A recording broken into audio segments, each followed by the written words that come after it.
이번에 할 패턴은 3일에 관련된 패턴이거든요. 베이 리프 코너라고 하는 패턴인데, 얘가 월계수 잎을, 거기에 있는 월계수 잎의 이 한쪽 코너 부분을 좀 표현한 패턴이에요.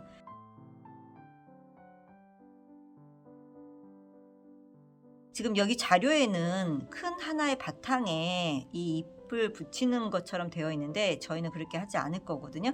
지금 저희는 18 곱하기 18cm로 한다고 처음에 말씀을 드렸는데, 모든 사이즈는 앞으로 18 곱하기 18cm 짜리고요. 자, 이거 패턴은 6등분을 할 거예요. 6등분을 하시는데, 보세요. 6등분씩을 다 해 놓으신 다음에, 자, 이 잎에 관련된 거는 요렇게 6분의 1, 6분의 1 해주고, 다시 6분의 1의 절반 사이즈, 그러니까 센치로 따지면 7.5가 돼요. 그래서 그 7.5에 관련된 정사각형이 하나 필요하고, 자, 다시 여기서부터 여기는 6분의 1등분 사이즈예요. 그래서 이거에 대한 사이즈가 필요하고, 여기는 여기와 같으니까 신경 쓰지 마시고, 자, 여기 보시면 요것도 똑같아요. 지금 여기 정사각형이다 보니까 이 등분도 같은 등분이에요. 지금 필요한 거는 이 정사각형이 필요하고, 6분의 1과 그리고 여기에 7.5 정도 사이즈가 필요하고, 정사각형 하나가 필요한데, 거기에 필요한 게 요 이파리 모양으로 요 본이 하나 필요해요. 그래서 요런 컴퍼스가 필요하고요. 자, 여기에 여기 7.5 정도 사이즈, 7.5 사이즈에 맞춰서 이렇게 한번 그리셔 주시고, 다시 여기에 맞춰서 이렇게 그려주면 요런 이파리 모양이 본이 하나가 준비가 되겠죠. 지금 저희가 필요한 본은 이 정사각형과 이파리 관련된 거, 그 다음에 여기 정 가운데, 이렇게 해서 저희가 필요한 본이 있어요. 자, 그러면 본에다가 내가 어떤 식소로 재단을 해야 되는지를 좀 표시를 하는 게 좋은데, 이거는 정사각형은 여기나 상관없어요. 요거는 모양이 길잖아요. 긴 거는 우선 길게 써주는 게 좋아요. 근데 가끔 헷갈릴 때가 있어요.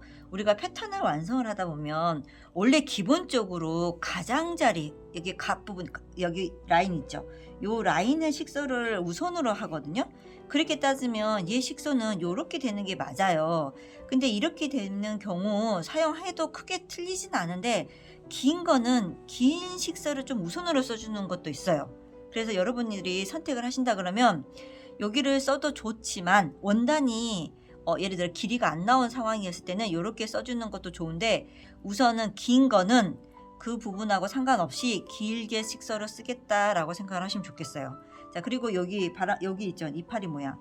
이 이파리 모양은 이렇게 바이어스 방향이라고 하거든요. 이거는 제가 재단할 때 한번 다시 설명을 좀 해드릴게요. 그래서 내가 필요한 본은 요런 정사각형의 식서, 요 긴 직사각형의 식서, 자, 이 정사각형 여기도 가운데 식서 이렇게 사용하시면 되죠. 자, 식서대로 우선 표시를 좀 해 놓으시고요. 자, 본을 준비를 하시는데요. 이거는 저는 이제 직접 이렇게 모눈종이에다가 도안을 한번 그려보는 거잖아요. 근데 이거를 가지고 본을 사용하기는 너무 얇아요. 그래서 이렇게 좀 딱딱한 방안지가 또 있어요. 좀 딱딱하죠. 좀 더 두꺼워요.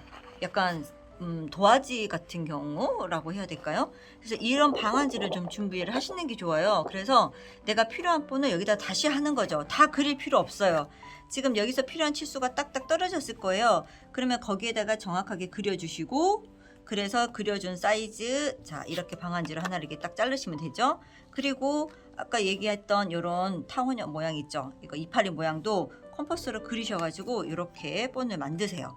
자, 그리고 이것도 가운데도, 자, 필요한 본들을 이렇게 요 딱딱한 방안지로 준비를 하셔야지 이거를 이제 원단에 넣고 재단을 할 수가 있거든요.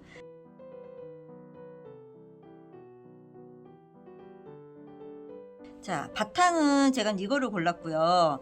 그리고 요 이파리 관련된 거는 그냥 색상 하나를 가지고 통일해서 4개를 하셔도 돼요. 근데 저는 이제 조금 더 다양하게 하려고 색깔을 2가지를 골라봤고, 가운데도 다른 색을 하나 골라봤거든요. 자, 그러면 이제 재단을 하시는데요. 우선은 이제 바탕 같은 경우는, 자, 원단이라는 거는 안쪽과 겉이 있다는 건 아시죠? 재단을 할 때는 요 안에다가 그림을 그릴 거고요. 자, 요렇게 되고 정확하게 그릴 건데, 우리는 이 그리는 선은 여러분이 바느질할 선이 될 거고요.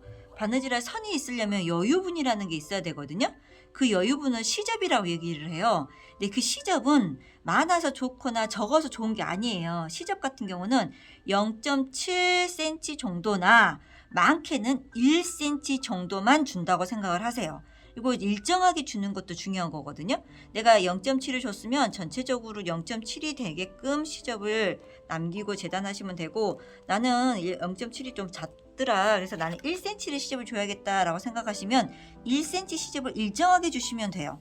그래서 이런 식으로 내가 그렸으면 여기에다가 시접을 0.7이든 1cm든 이렇게 좀 그려주시면 좋죠. 이거를 매번 그리라고는 하고 싶지 않아요. 왜냐하면 가늠으로 자를 수 있는 그 정도의 실력은 좀 키우셔야 돼요. 매번 자르대고 그려서 꼼꼼하다라고 생각하는 거, 그렇게 좋은 거는 저는 제 개인적으로는 아니라고 생각하거든요. 이 1cm든 0.7이든 내가 시접을 주는 그거를 눈 가늠으로 어느 정도는 맞추면서 그냥 자르세요. 이렇게 시접 정확하게 그리다 보면 시간도 많이 걸리고, 물론 이제 예쁘게는 되겠죠. 그렇지만 내가 그거를 시접 일정하게 주는 연습도 필요해요. 자르대고 그리지 말고 그냥 내가 1cm 정도는 이 정도야 라고 해서 추측할 수 있는 그거를 눈 가늠으로 좀 자를 수 있는 연습을 좀 하셨으면 좋겠어요. 자, 이렇게 해서 준비를 했는데, 정사각형은 식서라는 개념이 별로 없다 그랬잖아요. 제가 여기나 괜찮다고 말씀을 드렸기 때문에 그냥 놓고 그리면 돼요. 근데 자, 이거 같은 경우는 식서가 이걸로 했으면 좋겠다고 말씀을 드렸거든요.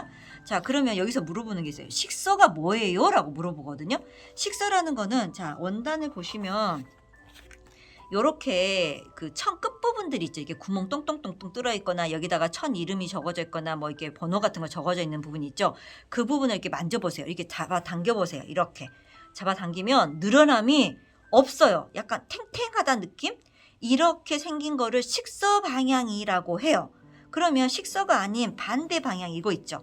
이렇게 잡아 당겨 보면 아까 잡아 당겼던 그 식서에 보다는 요것을 당겼을 때 조금 더 늘어나요.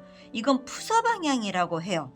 자, 푸서 방향도 식서 방향으로 재단해야 되는 결로 해야 된다 그러면 이게 100점짜리라 그러면 상황에 따라서 푸서 방향을 하는 경우에도 있어요. 그래서 한 50점 정도? 자, 어떤 경우 이걸 사선으로 써야 돼요 라고 하는, 이건 바이어스 방향, 사선 방향, 대각선 방향 이렇게 말을 하거든요. 이게 늘어남이 가장 심하죠.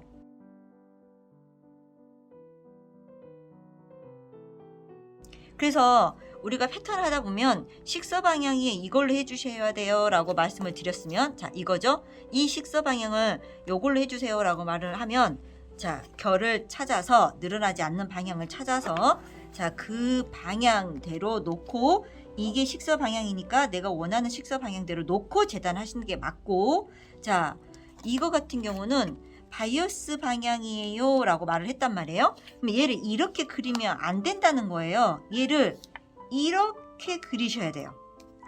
자, 그러면 자, 이걸 틀었거든요. 그러면 자, 이 결과 이 그림과 자, 이 그림이 자, 요렇게 돼 있거든요. 자, 요게 제가 만약에 이거를 이렇게 식서예요 라고 말하면 이렇게 그려야 되는 게 맞아요. 자, 여기와 여기 결이 맞아지는 건데, 이거는 바이어스 방향, 그러니까 이것이 식서가 아닌 대각선 방향이에요 라고 말한 거예요. 그래서 그 대각선 방향은 자, 이렇게 이 본을 대각선으로 놓으면, 그러다 보면 이 결과 이 결이 같아 보이죠. 이게 사선으로 그린 거예요.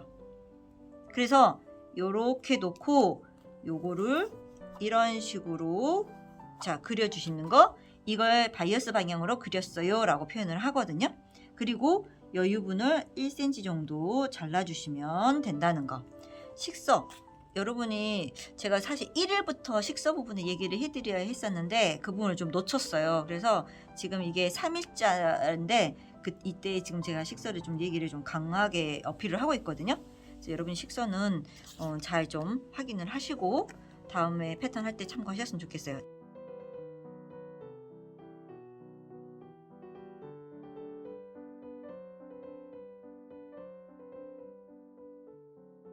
먼저 해야 될 것이 이 바탕에 요거를 붙이는 작업, 아플리케라고 하거든요.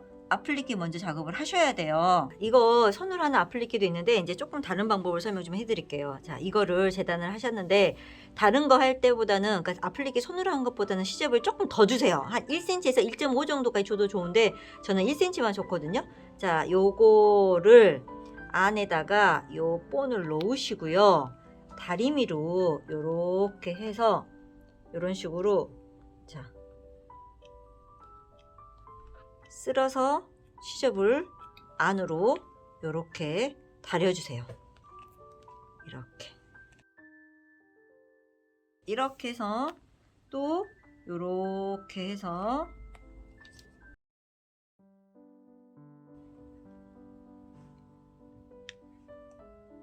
자 이렇게 다려주시고 이 종이를 빼고요.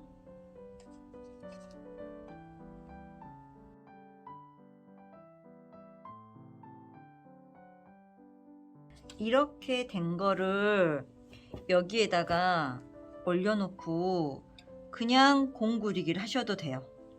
그래서 여러분이 손바느질로 하는 아플리케도 한번 해보시고 이렇게 하나짜리는 다리미를 해가지고 하는 방법을 한번 써보시는 것도 좋아요. 그래서 요거를 고정을 좀 하신 다음에 이거를 이제 손바느질로 공구리기, 수직 감침질 하시면 되겠죠. 자, 해서 이런 식으로 먼저 이 작업들을 다 붙여 놓으시고요. 자, 그래서 지금 아플리케 다 끝났잖아요. 그러면 이제 붙이는데 하나씩 붙이죠. 여기에서 시접부터 출발을 하는데 여기는 꼭지점까지 붙이는 이유는 여기 보시면 이렇게 시접을 이렇게 서로 분산시키기 위해서 지금 그렇게 하는 거거든요. 그래서 시접부터 바느질 하셔서 꼭지점까지 가는 것들을 해 놓으시고요. 이거 붙어 있는 시접은 바깥으로 가든 안으로 들어오든 상관이 없어요. 대신 한쪽으로 가르지 마세요. 그리고 또 중요한 건 얘를 갈라놓는 사람이 있거든요. 그러니까 패턴에서는 가르지를 않아요. 그러니까 얘가 나가든지 들어오든지를 정하시는데 가르거나 한쪽으로 가지 않도록. 그래서 내가 이렇게 나가게 했으면 자, 두 번째 거는 가운데다가 이렇게 붙이죠. 꼭지점은 여기 선을 시접을 박지 않는다는 거예요. 꼭지점부터 꼭지점까지 바느질 해주시고 그 다음에 여기는 꼭지점부터 시접까지 다 바느질 해주시는 거죠. 얘가 나가고 이 시접은 들어오게 하고 이 시접은 나가게 해서 서로 교차시킨 다음에 이들끼리 이렇게 겹쳐서 끝에서부터 쭉 바느질에 가는 거죠. 이때 이 누워있는 시접들은 다 바느질을 하셔야 되는 거예요. 그래서 이게 딱 고정이 돼 버리셔야 돼요. 그래서 또 다시 이렇게 놓고 시접에서 시접까지 쭉 붙여주셔서 자 이렇게 바느질 하신 다음에 펼치면 자 이렇게 바람개비가 이렇게 나옵니다. 그러니까 이 패턴은 이제 두 번째 패턴에서 아플리케 한다고 여기 한번 보여드렸던 거 있었잖아요. 그거와 동일하고요. 가장 기본적인 라인 패치예요. 그래서 여기 바람개비가 잘 나오게 하면 완성이 되는 겁니다. 자, 이 패턴은 이렇게 완성을 했어요.